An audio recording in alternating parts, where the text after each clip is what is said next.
May 1941. The North Atlantic stretches, endless and grey waves breaking over a restless sea. Beneath the rolling swells in the cold and silent depths lies a giant of steel, the battleship Bismarck. For nearly 5 decades, it has rested unseen, its hull scarred, its decks claimed by rust and time. The water is still, yet echoes faintly with the memory of roaring guns and desperate cries. Sonar pings ripple through the darkness, revealing fragments of what once was the pride of the Kriegsmarine. Above, the sky is a low, heavy grey, clouds rolling like distant smoke from a battlefield long forgotten. Each wave seems to whisper stories of courage, fear, and loss.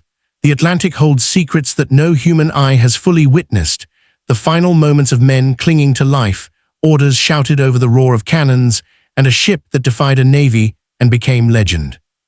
Now, with modern technology and relentless curiosity, the ocean yields its treasure. The Bismarck is ready to rise, not as a weapon of war, but as a monument to history. The story of its salvage, the untold story, begins here. In the mid-1930s, Europe was simmering with tension. The scars of the First World War still marked the continent, and the Treaty of Versailles had imposed severe restrictions on Germany's military, especially its navy. The Kriegsmarine was limited, small, and strategically hampered.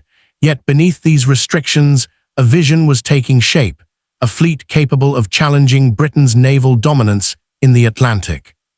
At the center of this vision would be a single, formidable symbol, the battleship Bismarck. Construction of Bismarck began in 1936 at the Blohm & Voss shipyard in Hamburg. She was designed as the ultimate battleship, over 41,000 tons standard displacement, nearly 250 meters long, and bristling with 8 38-centimeter main guns in 4 twin turrets. Secondary batteries, anti-aircraft defenses, and state-of-the-art armor made her one of the most heavily protected ships of her era. But Bismarck was more than steel and firepower. She was a statement. Every rivet, every turret, every engine shaft embodied German ambition to command the Atlantic, to challenge the Royal Navy, and to rewrite the rules of naval warfare. From the outset, the ship was a blend of technological innovation and human endeavor. Engineers labored over armor layouts, hull hydrodynamics, and propulsion efficiency. The triple-shaft turbine engines, capable of reaching 30 knots, allowed Bismarck to maneuver swiftly despite her size. Specialists tested armor plating for resilience against enemy fire. Yet, technology alone could not define her. The human element would prove equally critical. Crew selection was rigorous, with sailors trained in gunnery, navigation, and damage control. Officers drilled endlessly, preparing for scenarios that would test their resolve against one of the world's most powerful navies. Meanwhile, in London, intelligence analysts were already observing the German naval buildup. Britain's Royal Navy had relied on decades of experience to maintain maritime supremacy. Battleships, aircraft carriers, and cruisers patrolled the seas to protect convoys carrying vital supplies from North America. The Germans, aware of their numerical inferiority, focused on a strategy of disruption. A few powerful ships capable of raiding shipping lanes, striking fear into merchant vessels, and forcing the Royal Navy into costly pursuits. In this context, the Bismarck was not merely a battleship. She was a strategic weapon designed to exploit the vulnerabilities of an overstretched opponent. By 1940, the world had plunged into global conflict. The fall of France and the blitzkrieg across Western Europe had shaken the Allied powers. Germany, emboldened by rapid victories, accelerated the deployment of its Kriegsmarine assets. Bismarck and her sister ship, Tirpitz, represented the apex of German naval engineering. Their mission was clear: break into the Atlantic, sink Allied shipping, and weaken Britain's ability to continue the war. Every officer aboard knew the stakes. This was not a routine patrol. This was a test of strategy, technology, and human endurance under the most unforgiving conditions. Yet even as Bismarck was completed in August 1940, doubts lingered within the Kriegsmarine hierarchy. Battleships were expensive, visible, and slow to replace. Could one ship, no matter how advanced, truly alter the course of the war? Engineers, admirals, and crew understood that Bismarck's power would always be measured against the ingenuity and persistence of the enemy. and the enemy, the Royal Navy, was already preparing contingencies. Plans were drawn, intelligence networks were expanded, and naval officers considered every possible scenario: pursuit, engagement, and the eventual sinking of any German capital ship daring to challenge British waters. Bismarck was more than a warship. She was a convergence of human ambition, technological ingenuity, and strategic calculation. Her existence alone altered the calculations of two powerful navies and the lives of thousands of sailors who would soon face the unforgiving Atlantic. The stage was set, not only for her legendary battle with the Royal Navy, but for the decades-long fascination that would follow, culminating in the ship's ultimate rediscovery and salvage many years later. As Bismarck slid quietly into the North Sea for her first operation, the world had no idea that this vessel would become the centerpiece of one of the most dramatic naval pursuits in history, a tale of courage, strategy, and ultimately, survival beneath the waves. In May 1941, the Bismarck was ready for her first major operation, Operation Regenbogen. Her mission was bold yet precise: to break into the Atlantic, raid Allied shipping lanes, and force the Royal Navy into a costly hunt. She would sail alongside her sister ship Tirpitz initially, though operational adjustments soon meant Bismarck would carry out the mission alone, escorted by the heavy cruiser Prince Eugen. Every sailor aboard knew the stakes. This was no routine exercise. It was a test of German naval power against the world's most dominant fleet. On May 18, 1941, Bismarck and Prince Eugen departed Gotenhafen, moving through the Baltic Sea and skirting Denmark Strait. Their presence was soon detected by British intelligence, which had broken aspects of the German naval code. The Royal Navy, aware of the threat, began mobilizing a task force to intercept the ships. Among them was the battlecruiser HMS Hood, pride of the Royal Navy, and the battleship Prince of Wales, a newer addition eager to prove its worth. The stage was set for a confrontation that would reverberate across Europe and define Bismarck's legendary status. By May 24, 1941, Bismarck had entered the Denmark Strait. The morning was cold and foggy, a muted grey horizon over restless waves. Suddenly, the first shots rang out. In the ensuing battle, Bismarck's gunnery proved devastating. HMS Hood, the symbol of British naval might, exploded after a direct hit to her magazine. Within minutes, the Hood had vanished beneath the waves, taking 1,415 crew members with her. Shock rippled through the Royal Navy, the public, and the men aboard Bismarck. Victory was bittersweet. The scale of loss underscored the lethal consequences of naval warfare. The Prince of Wales sustained damage, forcing a temporary retreat, and Bismarck continued her push into the Atlantic, her reputation now etched in both fear and awe. The triumph, however, was short-lived. The British Admiralty immediately coordinated an intense pursuit. Aircraft carriers launched torpedo bombers, cruisers shadowed her movements, and intelligence officers tracked every maneuver. Bismarck, though fast and heavily armored, was not invincible.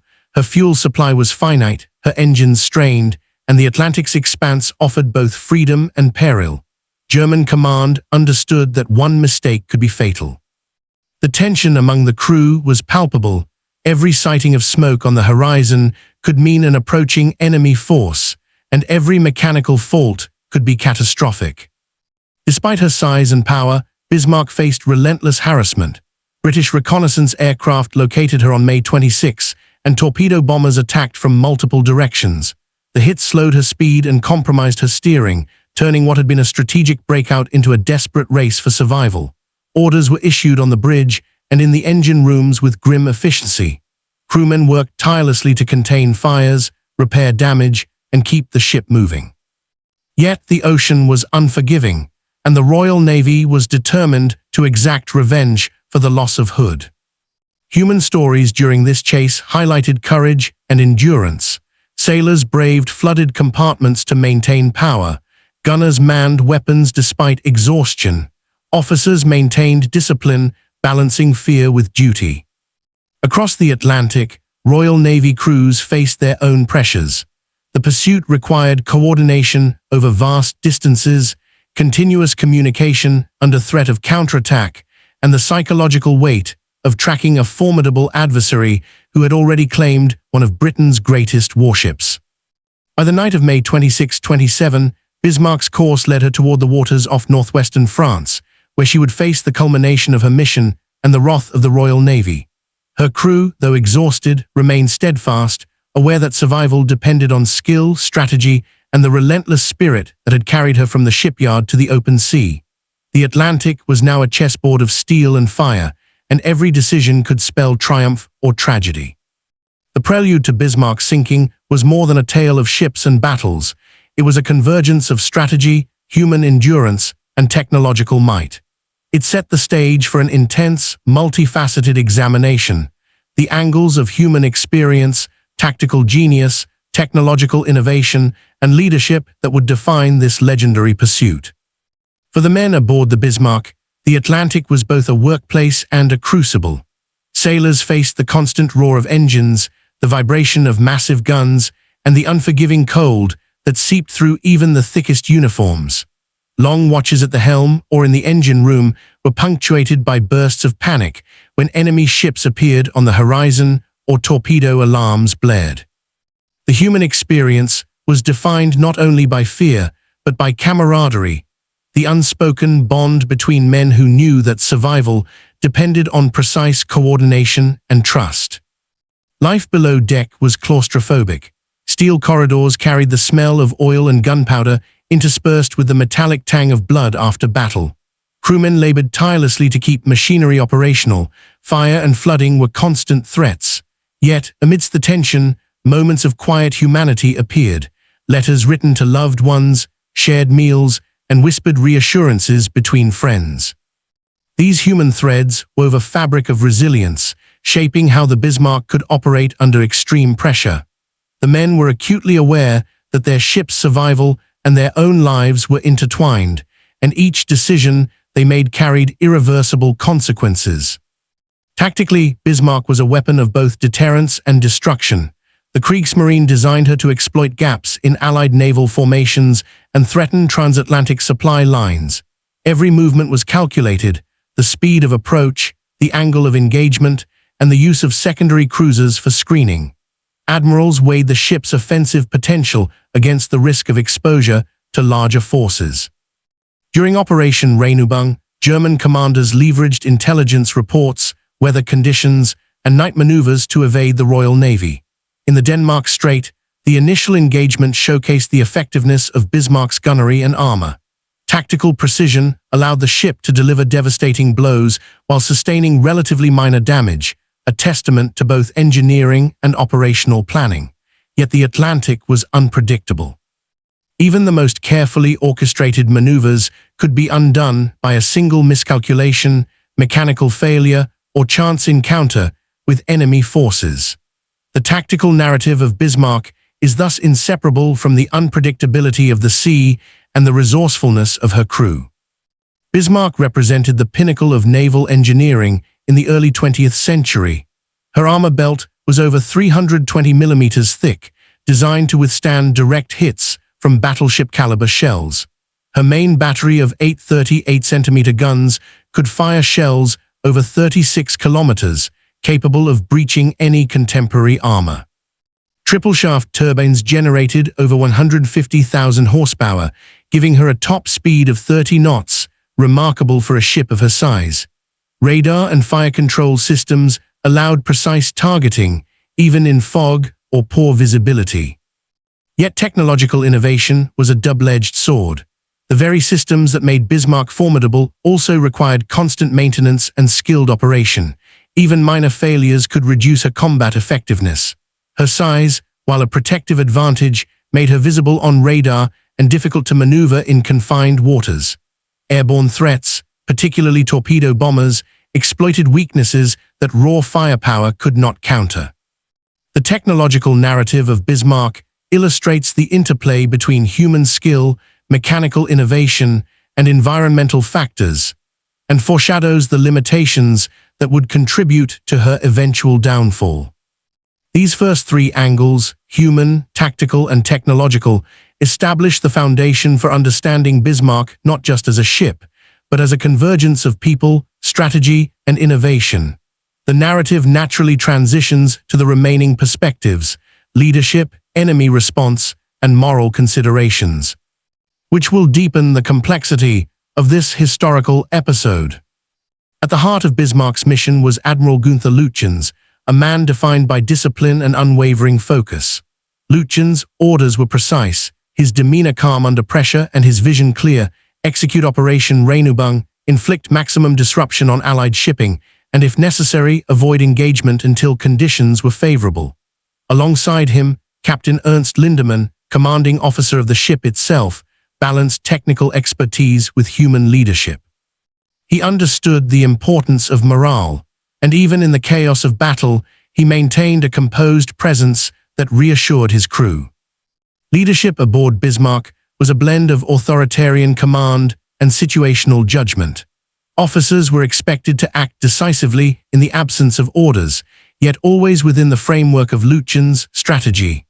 This hierarchical coordination allowed Bismarck to perform complex maneuvers, absorb damage, and maintain operational efficiency during the Denmark Strait engagement. Leadership here was not merely about issuing commands. It was about foresight, adaptability, and the ability to inspire confidence among hundreds of men facing life-or-death circumstances. From the Royal Navy's perspective, Bismarck represented both a challenge and an obsession. The loss of HMS Hood galvanized Britain's naval command, fueling a relentless pursuit that spanned the Atlantic. British strategists coordinated surface fleets, cruisers, and aircraft with meticulous precision, relying on intelligence, radar, and code breaking to track the elusive battleship. Every move was calculated to cut off escape routes and minimize British losses, while ensuring Bismarck could not slip back into safe waters. For the men tasked with intercepting Bismarck, the stakes were intensely personal.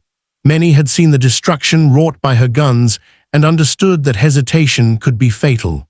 Torpedo bomber pilots braved stormy seas and enemy anti-aircraft fire, navigating low-visibility conditions to strike at a nearly impervious target. The enemy's perspective highlights a cat-and-mouse dynamic. Strategy, courage, and innovation collided as the Royal Navy mobilized every resource to neutralize a singular threat. This relentless pursuit would test both sides' resolve and underscore the Atlantic's role as a vast, unforgiving theater of war. Beyond tactics and technology lies the moral dimension. Bismarck's story is a reflection of the human cost of war and the ethical questions that accompany military ambition. The loss of life, both aboard Bismarck and HMS Hood, was staggering. Over 2,000 sailors perished in a matter of days. The Atlantic became a graveyard, a silent witness to courage, duty, and tragedy. Yet the legacy of Bismarck extends beyond mortality. Her sinking forced re-evaluations of naval strategy, ship design, and wartime decision-making. It challenged assumptions about technological supremacy and exposed the vulnerabilities inherent in even the most formidable weapons.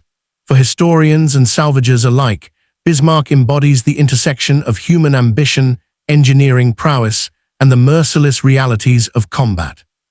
When the wreck was finally discovered decades later, it became more than a relic. It became a monument to history, a tangible reminder of the sacrifices, the strategies, and the human stories that defined an era. Together, these 6 angles, human, tactical, technological, leadership, enemy, and moral, paint a comprehensive portrait of Bismarck. They reveal a vessel that was simultaneously a machine of war, a symbol of national ambition, and a stage for human courage and tragedy. Understanding these perspectives sets the stage for the climax, where all these elements converge in the decisive moments of her pursuit and sinking, and later in the legendary story of her rediscovery and salvage. On May 24, 1941, Bismarck had entered the Denmark Strait, a narrow corridor between Greenland and Iceland. The morning fog clung low over the icy waters, and the roar of the Atlantic was punctuated by the distant thunder of naval artillery.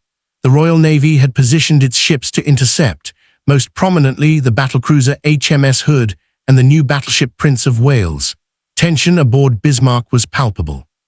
Officers scanned the horizon, while crewmen prepared the main guns, knowing that the first shots could determine life or death. At 05:52, the engagement began. Bismarck's 38-centimeter guns roared to life, shells arcing through grey skis and crashing into Hood. The British ship, pride of the fleet, was caught in a deadly exchange. A shell penetrated Hood's magazine, and in a catastrophic explosion, the battlecruiser vanished into a plume of fire and smoke within minutes. Over 1,400 men were lost, a staggering human toll that sent shockwaves through both navies. For Bismarck's crew, the sight was both a triumph and a grim reminder of war's indiscriminate cruelty. Prince of Wales attempted to retaliate but sustained critical damage. Bismarck, though lightly hit, remained operational. Admiral Lütjens ordered a temporary course adjustment, aiming to escape into the Atlantic and continue the raiding mission. Yet the British pursuit intensified immediately. Carriers launched torpedo bombers, cruisers shadowed her movements, and destroyers plotted intercepts. Every maneuver required careful calculation. The Atlantic offered both opportunity and deadly exposure. The chase turned into a test of endurance. By May 26, Bismarck had traveled hundreds of nautical miles, but British forces had anticipated her route. Aircraft launched from HMS Ark Royal, navigating turbulent weather, executed daring torpedo runs. One torpedo struck Bismarck amidships, jamming her rudder and severely limiting maneuverability. The ship, once the epitome of speed and agility, was now forced onto a predictable path. The crew labored to maintain propulsion, containing flooding and fires, but the Atlantic's relentless waves compounded the challenge. The night of May 26-27 brought a final grim confrontation. British battleships King George V and Rodney, supported by cruisers and destroyers, closed in. They unleashed a torrent of shells, striking Bismarck from multiple angles. Fires erupted across the decks, smoke billowed, and explosions rocked the hull. Below deck, sailors fought to keep the engines running, patch leaks, and operate guns amid chaos. Human endurance was pushed to the limits. The Atlantic became both battlefield and graveyard. Despite heavy bombardment, Bismarck continued to fire when possible, defending herself with the skill honed during training and prior engagements. Crew members manned secondary guns against smaller vessels and aircraft, while damage control teams moved between compartments, braving smoke and water to maintain essential functions. Yet the overwhelming weight of the Royal Navy's coordinated assault was undeniable. By 10:40 on May 27, 1941, Bismarck began to founder. The once mighty battleship, symbol of German naval ambition, succumbed to a combination of damage, flooding, and relentless pursuit. At 10:39, in the waters off northwestern France, Bismarck sank, taking with her 2,100 of her 2,200 crew. The Atlantic claimed the ship and its stories, leaving only survivors scattered among lifeboats. The sinking was both a tactical victory for Britain and a moment of reflection on the cost of naval warfare. For historians and naval analysts, it would become a benchmark case of strategy, human resilience, and technological limits converging in a single, decisive moment. Yet even as the battleship disappeared beneath the waves, her legend was only beginning. The Atlantic, vast and cold, held her body in suspended time, preserving a story that would not be fully understood until decades later, when technology allowed explorers to reach her resting place. The events of May 1941, the chase, the battle, and the sinking, would set the stage for one of the most extraordinary salvage and historical rediscovery operations in maritime history. The narrative now shifts from the brutal clash of steel and fire to the deep-sea expedition that would uncover Bismarck, revealing her remains and the untold human stories frozen within the ocean depths. For nearly 5 decades, the Bismarck lay hidden beneath the Atlantic, 4,791 meters below the turbulent waves. Her steel hull, once a symbol of power and ambition, had become a monument to the ocean's silence. The world above continued its march of history, wars, peace treaties, and technological revolutions, while the battleship rested undisturbed, a dark relic of human conflict. Yet the story of Bismarck did not end with her sinking. Her legend endured, sparking fascination among historians, engineers, and adventurers alike.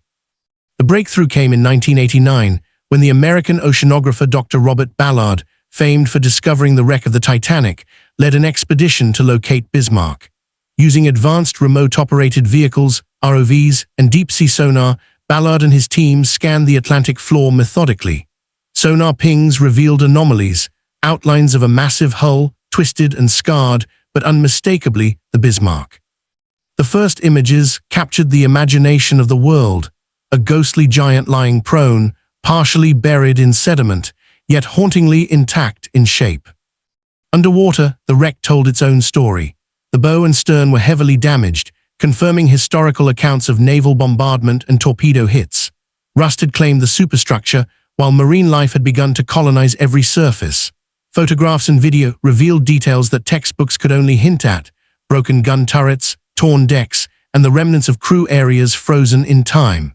The cold Atlantic preserved the evidence of both engineering triumph and human tragedy. Here, the story of Bismarck's crew, bravery, fear, and final moments became tangible in ways that history books alone could never convey. Salvage, however, was a careful balance between preservation and respect. The operation was not intended to raise the ship entirely. The depth and fragility made that impossible. Instead, teams focused on documenting, photographing, and retrieving select artifacts. Anchors, plaques, and smaller personal items were recovered, providing historians with a window into life aboard the battleship. Each artifact carried layers of significance: engineering insight, operational data, and human connection. Every wrench, helmet, or navigation chart was a reminder of the thousands who had served, fought, and perished aboard the vessel. The rediscovery also prompted technological reflection. Modern imaging, sonar mapping, and deep-sea robotics revealed the ingenuity behind Bismarck's construction. Engineers marveled at armor thickness, hull design, and weapon placement, analyzing what allowed her to resist attacks longer than many contemporaries. At the same time, the wreck highlighted the vulnerabilities that led to her sinking: exposed rudder systems, unprotected engine compartments, and susceptibility to coordinated air attacks. The interplay between design excellence and tactical vulnerability became a focal point for historians, naval architects, and military strategists alike. Public fascination grew as media coverage brought Bismarck's story to global audiences. Documentaries, books, and museum exhibits allowed the ship to rise from the depths not as a weapon, but as a symbol of history, memory, and human ambition. The narrative shifted from one of war and destruction to one of discovery, reflection, and reverence. The Atlantic, once a theater of death, became a stage for understanding, connecting modern audiences to the lived experiences of sailors, the strategies of admirals, and the enduring impact of technological innovation. By the late 20th century, the Bismarck had transcended its original purpose. No longer a tool of war, the battleship became an artifact of human endeavor, preserved by the very ocean that had claimed it.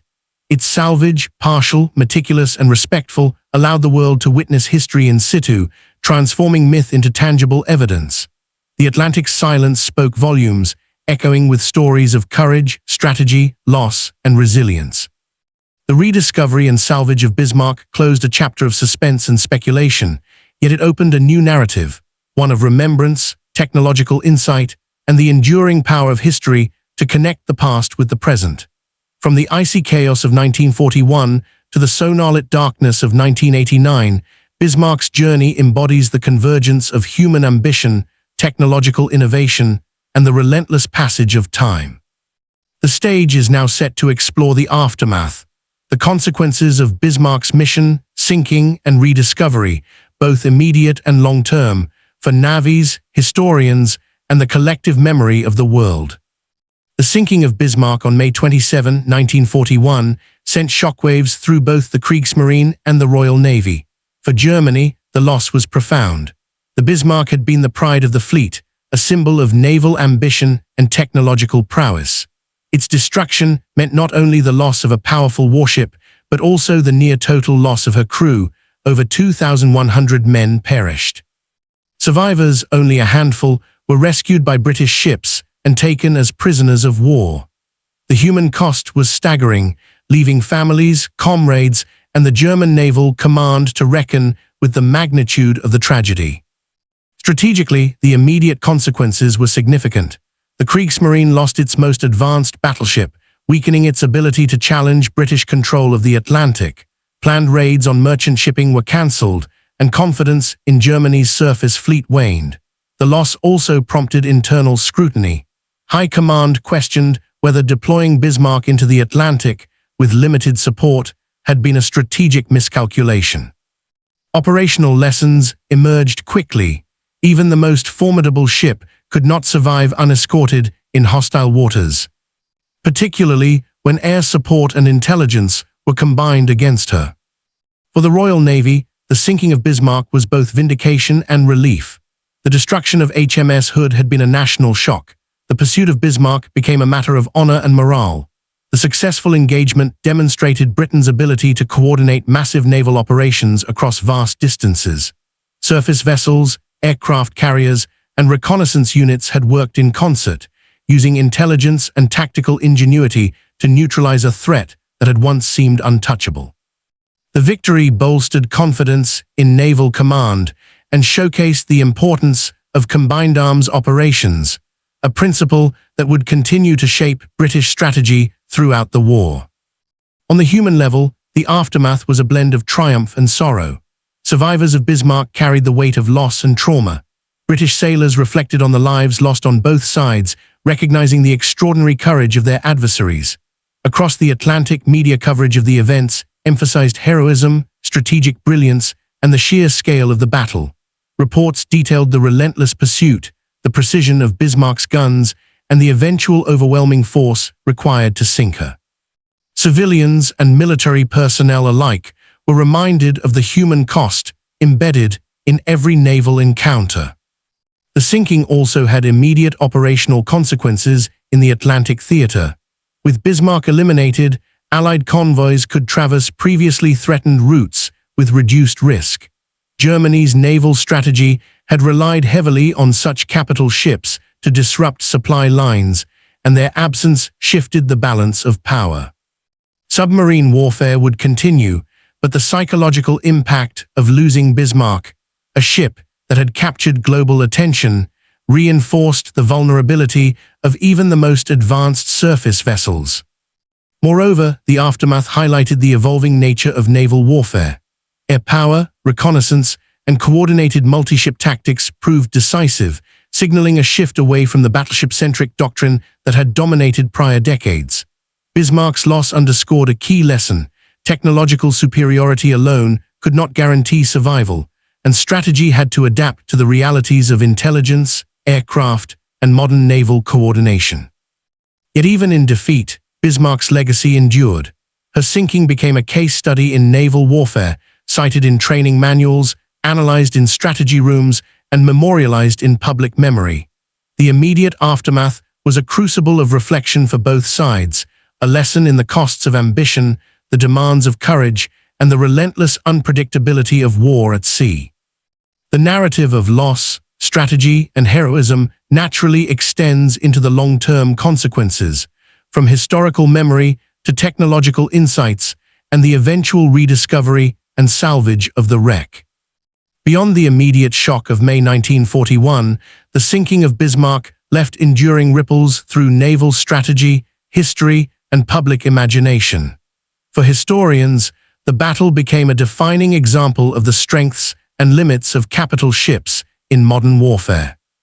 While Bismarck's design was revolutionary, combining armor, firepower, and speed, her loss revealed critical vulnerabilities: over-reliance on a single vessel, limited air cover, and exposure to coordinated attacks by multiple forces. Navies worldwide studied the engagement, adapting ship design, tactical doctrine, and intelligence coordination to prevent similar disasters. Lessons from Bismarck influenced post-war naval architecture, emphasizing aircraft integration, radar systems, and multi-layered defensive strategies over sheer battleship dominance. The human story also persisted. Survivors, accounts, memoirs, and interviews provided invaluable insight into the psychological pressures of naval combat. Engineers, gunners, and officers described the intense combination of fear, exhaustion, and resolve required to operate such a complex vessel under fire. These testimonies enriched historical understanding, offering more than statistics or strategic analysis. They conveyed lived experience. Museums, documentaries, and exhibitions later captured these narratives, allowing subsequent generations to connect personally with the men behind the metal. The rediscovery and partial salvage of Bismarck decades later transformed her from wartime legend into a tangible historical artifact. In 1989, Dr. Robert Ballard's expedition illuminated the Atlantic floor, revealing Bismarck's battered yet imposing hull. The images, twisted gun turrets, gaping breaches, and the skeletal remains of a ship frozen in time provided both closure and fascination. Scholars, naval architects, and the public could now examine a near-pristine snapshot of WWII naval engineering. Artifacts recovered during subsequent expeditions, anchors, navigation instruments, and personal items allowed historians to bridge the gap between technical analysis and human experience. The salvage operations also sparked broader reflection on how societies remember war. Bismarck became a symbol of both human ambition and the tragic costs of conflict.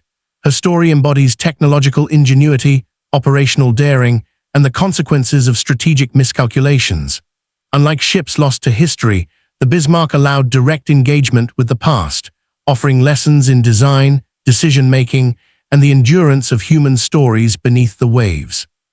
Culturally, Bismarck's saga inspired books, films, and documentaries, reinforcing her status as an icon of WWII history. The narrative of her rise, battle, sinking, and rediscovery captured the public imagination, framing Bismarck not simply as a warship, but as a story of human endeavor intersecting with the unforgiving power of the ocean. This legacy continues to inform maritime studies, military history, and public understanding of the era. Technologically, the wreck provided insight into how battleships behaved under catastrophic stress. Modern engineers could analyze hull deformation, armor penetration, and fire propagation, comparing historical accounts with physical evidence. The Atlantic floor became an underwater laboratory, enabling lessons that extended beyond historical curiosity, informing naval safety protocols, ship design improvements, and underwater exploration techniques. In sum, Bismarck's long-term aftermath is as much about remembrance as it is about history. The ship's destruction marked a turning point in WWII naval warfare. Its rediscovery allowed reflection on courage, innovation, and the human cost of conflict. The Atlantic, once her grave, now serves as a museum, a classroom, and a reminder. The line between legend and history can be crossed when human curiosity, technology, and respect for the past converge. The Bismarck story, therefore, is not confined to the events of May 1941. Her legacy continues in every study of naval strategy, every museum exhibit, and every deep-sea expedition that seeks to understand the convergence of human ambition, technological prowess, and the inexorable power of the ocean. The ship's journey, from pride of the Kriegsmarine to a sunken relic, and finally to a recovered testament of history, sets the stage for a calm, reflective closure, a moment to consider what Bismarck truly represents beyond the battles and the wreckage. The story of Bismarck is, at its core, a story of ambition, ingenuity, and the fragile human condition. From her conception in the shipyards of Hamburg to her final resting place on the Atlantic floor, the battleship embodies the intersection of human skill, technological innovation, and the unforgiving realities of war.